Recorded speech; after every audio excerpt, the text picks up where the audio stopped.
حضرت آدم سے لے کر جناب عیسیٰ تک آپ سارے انبیاء کو پڑھ لیں، وہ سارے یہی کہتے رہے کہ اللہ کے رسول آنے والے ہیں، اللہ کے رسول آنے والے ہیں، وہ آنے والے ہیں۔ بس فرق اتنا ہے، وہ کہا کرتے تھے آنے والے ہیں اور ہم کہہ رہے ہیں کہ آ گئے ہیں۔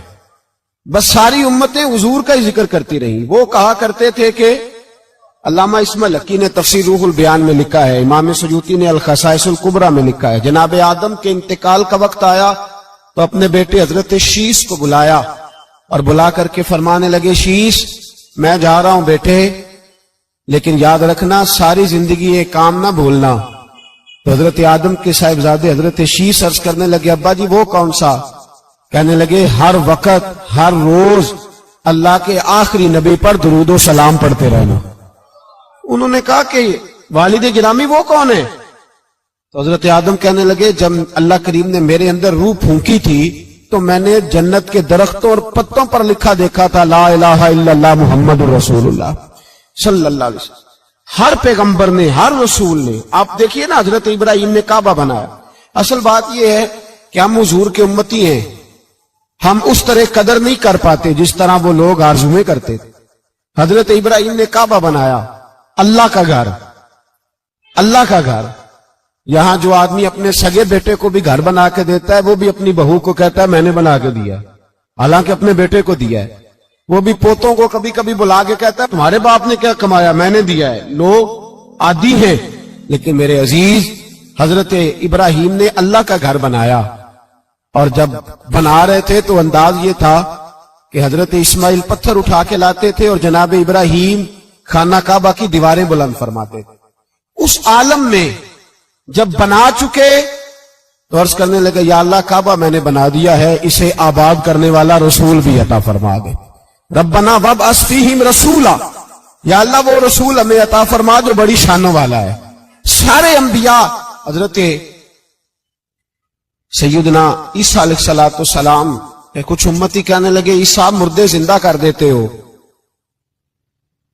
کوڑوں کو شفا دے دیتے ہو، اے عیسیٰ آپ کا ہاتھ لگ جائے تو اللہ بڑے سے بڑے برس کے مریض کو بھی شفا دے دیتا ہے، لگتا ہے سب سے زیادہ شان والے آپ ہی ہو۔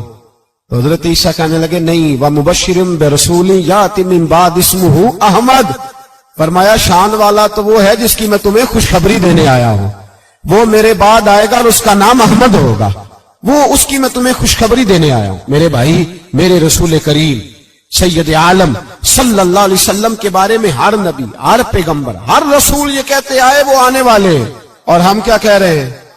وہ ہم کیا کہہ رہے ہیں؟ فرق اتنا ہے، وہ کہا کرتے تھے آنے والے ہیں، اور ہم کیا کہتے ہیں؟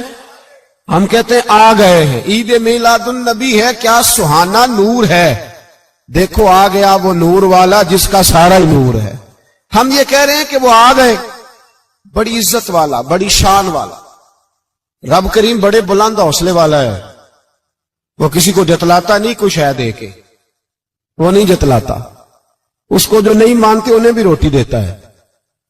جس نے ساری عمر نماز نہیں پڑھی اللہ نے اسے بھی بچے عطا فرمائے، اس نے ساری زندگی نافرمانی کی رب نے اسے بھی نعمتیں دی، کسی نعمت پر احسان نہیں جتلایا، لیکن فرمایا میرے نبی کے غلاموں ذرا ہوش سے رہنا، ذرا ہوش سے۔ ساری زندگی برادریوں پر ہی فخر کرتے رہے ہو، ساری زندگی بینک بیلنس اور جائیداد اور مال پر ہی تم نے فخر کیا ہے، فرمایا ایک فخر والی چیز میں تمہیں دے رہا ہوں، اور میں تمہیں بتا رہا ہوں لقد من اللہ علی المؤمنین اذ بعث فیہم رسولا۔ اور یار اس پہ کبھی غور تو کرو، اس پہ کبھی غور تو کرو، احسان جتلانا کوئی چھوٹی سی بات ہے؟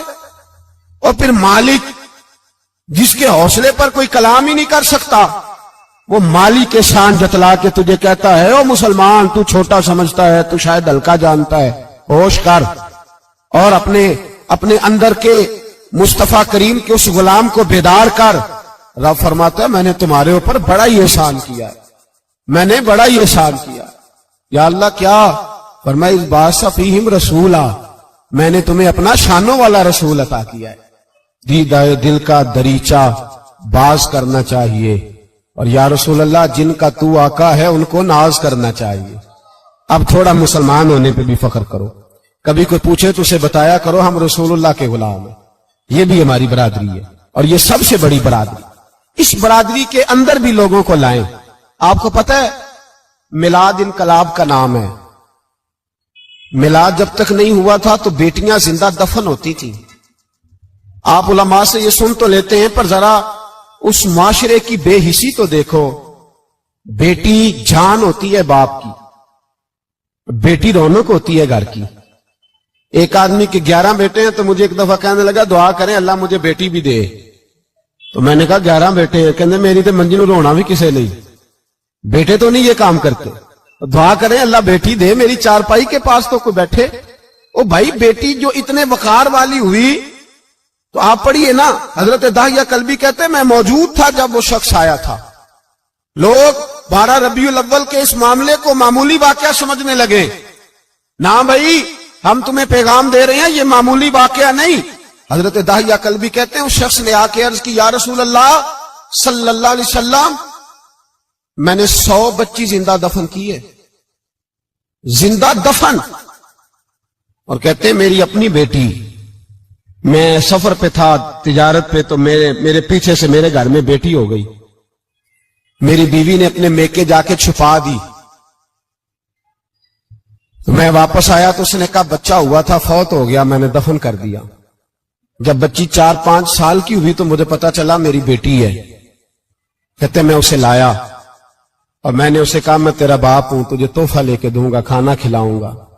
کہتے ہیں وہ میرے بالوں سے کبھی لپٹتی, کبھی میرے سینے پہ ہاتھ رکھتی, کبھی میرا ماتھا چومتی. پر میں اسے لے گیا اور لے جا کر میں نے گڑھا کھودا اور اس گڑھے میں اس بچی کو جب رکھا, اس نے باہر آنا چاہا تو میں نے اس کے سر پہ ضرب لگائی.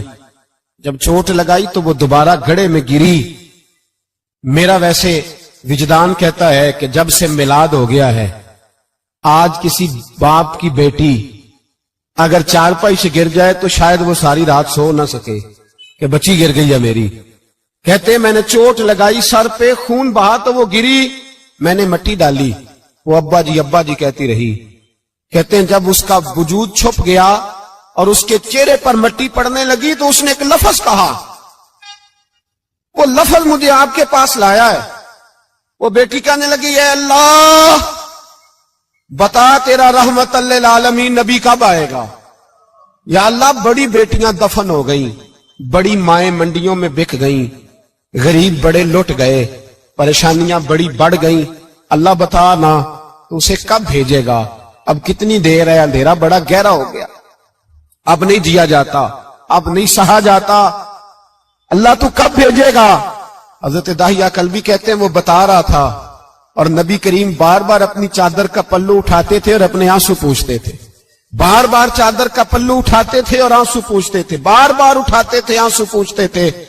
حضرت داہیہ کلبی کہتے ہیں حضور نے پوچھا تیری جرت کیسے ہوئی, تو حوصلہ کہاں سے لایا. اس نے کہا محبوبہ پتہ نہیں, لیکن قربان جاؤں یا رسول اللہ صلی اللہ علیہ وسلم میں نے آج سویرے آپ کے ایک صحابی کو یہ کہتے سنا ہے کہ وما ارسلناک الا رحمتا للعالمین. تو وہ یہ رحمت للعالمین کے لفظ ہیں یہ تو میں نے اپنی مرتی ہوئی بیٹی سے سنے تھے. تو آج جب میں نے اس کی زبان سے سنے تو میں نے کہا تو انہیں جانتا ہے. کہا جانتا ہوں. کہا مجھے بھی لے چل. تو حضور میں آپ کے دروازے آیا ہوں, رب معاف کر دے گا. تو میرے حبیب نے فرمایا چل پڑھ کلمہ, جو میرا کلمہ پڑھ دے اللہ اس کے سارے گناہ معاف کر دیا کرتا ہے. بھائی غلاموں کے ساتھ ظلم ہو. حضرت بلال حبشی, حضرت بلال کے بارے میں بڑے واقعات ملتے ہیں. ایک واقعہ بڑا منفرد لکھا ہے کتابوں میں. حضرت بلال سے لوگوں نے کہا آپ نبی پاک سے متاثر کیسے ہوئے. تو جناب بلال کہنے لگے میں زیادہ لوگوں کو مکے کے لوگوں کو جانتا ہی نہیں تھا, چونکہ میری ڈیوٹی تھی گھر میں کام کرنے کی اور مجھے سخت سزا ملتی تھی امیہ بن خلف کی طرف سے. بلکہ تحقیق یہ ہے کہ یہ عبداللہ بن جدان کے غلام تھے. امیہ بن خلف نے تو جب انہوں نے کلمہ پڑھا تو پھر خریدا. عبداللہ بن جدان کہنے لگا میں فارغ نہیں, آپ لے لیں, آپ اس کو سزائیں دیں. تو کہتے میں ان کے گھر میں ہوتا تھا تو میں تو زیادہ لوگوں کو جانتا ہی نہیں تھا, کبھی مجھے موقع ہی نہیں ملا تھا باہر نکلنے کا. ہماری غلاموں کی کوئی زندگی نہیں ہوتی تھی. آج تو ہر آدمی کہتا ہے نا میں کچھ چودھری سے لے کے کھاتا ہوں. یہ جو تیرے اندر حوصلہ ہے نا یہ میرے رسول نے تجھے عطا فرمایا ہے, یہ میرے نبی نے تجھے دیا ہے, ورنہ تو غلام بکا کرتے. یہ حوصلہ تجھے رسالت مآب نے دیا. حضرت بلال کہتے ہیں میں ایک دن مجھے بخار چڑھ گیا بڑا تیز، میں لوگوں کو جانتا نہیں تھا. فرماتے مجھے تیز بخار چڑھ گیا تو ٹھنڈ بڑی سخت تھی. میرے مالک نے مجھے کئی کلو جوں دیے پیسنے کو چکی پہ. کہتے میں بیمار تھا تو میں نے کچھ دوائی لی جو اس وقت موجود ہوتی تھی، تو میں نے ایک لحاف لیا، دودھ پیا تو مجھے نیند آ گئی. جب میں سویا تو میرا مالک آ گیا. اس نے آ کر کے مجھے سوئے ہوئے دیکھا تو کھینچ کر کمبل اتارا، رضائی اتاری، لحاف اتارا. کہنے لگا اب تیری سزا یہ ہے کہ تو کھلے میدان میں بیٹھے گا، وہاں چکی پیسے گا، اور دوسری سزا یہ ہے کہ تجھے قمیض پہننے کی بھی اجازت نہیں. حضرت بلال کہتے ہیں تیز بخار، ٹھنڈ کا عالم، اور جب میں چکی پیس رہا تھا تو رو رہا تھا اور میں پوچھ رہا تھا خدایا ہمارے نصیب، اللہ ہمارے مقدر ہے جرم ضعیفی کی سزا مرگ مفاجات. سیدنا بلال حبشی رضی اللہ تعالیٰ عنہ فرماتے ہیں میرے دروازے کے قریب سے رسول پاک گزرے اور مجھے ہائے ہائے کرتے دیکھا تو دستک دی. میں نے کہا کون ہے؟ دروازہ کھلے آ جاؤ. محبوب اندر آئے تو پوچھنے لگے کیوں رو رہے ہو؟ میں نے کہا جاؤ اپنا کام کرو. یہاں دکھ سارے پوچھتے ہیں، مداوع کوئی نہیں کرتا. یہاں تقریریں سارے کرتے ہیں، حقوق غریباں پر بات سارے کرتے ہیں، مداوع کوئی نہیں کرتا. جاؤ اپنا کام کرو. کہتے ہیں میں نے سخت جملے کہے معاذ اللہ. حضور چلے گئے اور جب حضور جا رہے تھے تو میں کہہ رہا تھا بس جا رہے ہو نا، میں نے پہلے ہی کہا تھا جاؤ. کہتے ہیں قربان جاؤں. تھوڑی دیر گزری تو اللہ کے رسول کے ہاتھ میں گرم دودھ کا پیالہ تھا، کھجوریں تھی. حضور تشریف لائے اور کریم رسول نے مجھے کھجوریں دی، دودھ پلایا اور کہا چل جا کمبل میں بیٹھ جا. تو میں نے کہا چکی کون پیسے گا؟ وہ تو بڑا مارے گا. کہتے ہیں لوگو اس نبی کا میلاد اور معراج بھول نہ جانا، اس رسول پاک کی محبتوں میں کمی نہ آنے دینا، اس محبوب کا نعرہ ساری دنیا میں لگا دینا. فرماتے ہیں میرے حبیب کے میں قربان جاؤں. مصطفیٰ کریم نے فرمایا تو بیٹھ رضائی میں اور آج تیرے حصے کی چکی میں پیسوں گا. کہتے ہیں ساری رات حضور چکی پیستے رہے، ساری رات. سویرے میں اٹھا اور میرے حبیب پاک نے مجھے وہ سارا کچھ دیا اور خود چلے گئے. اگلی رات پھر آئی تو حضور پھر آ گئے، مجھے پھر رضائی میں لٹایا، دودھ پلایا اور ساری رات چکی پیسی. کہتے ہیں بس تیسرے دن حضور چکی پیس کے جانے لگے تو میں نے قدم تھام لیے. میں نے کہا حبیبہ دنیا ساری جھوٹ بولتی ہے، زمانہ سارا غلط کہتا ہے، جو غلاموں کے حصے کا کام کرے وہ اللہ کا سچا رسول ہوا کرتا ہے.